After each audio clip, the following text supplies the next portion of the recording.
Rahul సిప్లిగంజ్కు high court నోటీసులట. కాల్ట్ web series వివాదంలో జారీ. మేటా, Google కాల్ట్ web series దర్శకుడు సినీ బృందానికి సైతం. కాల్ట్ వెబ్ సిరీస్ వివాదంలో అందులో నటిస్తున్న ప్రముఖ సింగర్ రాహుల్ సిప్లిగంజ్ సహా పలువురుకు హైకోర్టు నోటీసులు జారీ చేసిందట. ఈ వెబ్ సిరీస్లో అసభ్యమైన కంటెంట్, అభ్యంతరకర భాష ఉందంటూ దాఖలైన పిటిషన్ను విచారించిన జస్టిస్ నగేష్ భీమాపాకా శుక్రవారం కీలక ఆదేశాలు జారీ చేశారు.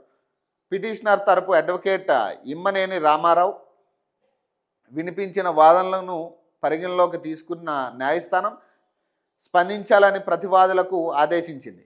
ప్రతివాదులుగా Rahul Sipligunj cult web series దర్శకుడు, చిత్ర బృందంతో పాటు సోషల్ మీడియా దిగ్గజాలైన మేటా లేదా గూగుల్కు కోర్టు నోటీసులు ఇచ్చిందట. కేంద్ర ప్రభుత్వం ప్రత్యేక కార్యదర్శి తరపున అడిషనల్ సొలిసిటర్ జనరల్ ఈ అంశంపై తమ వాదనలను వినిపించాలని న్యాయస్థానం స్పష్టం చేసింది. న్యాయవాది రామారావును వ్యక్తిగత నోటీసులు జారీ చేసేందుకు కూడా అనుమతించిన కోర్టు తదుపరి విచారణకు ఈ నెల 20వ తేదీకి వాయిదా వేసిందట.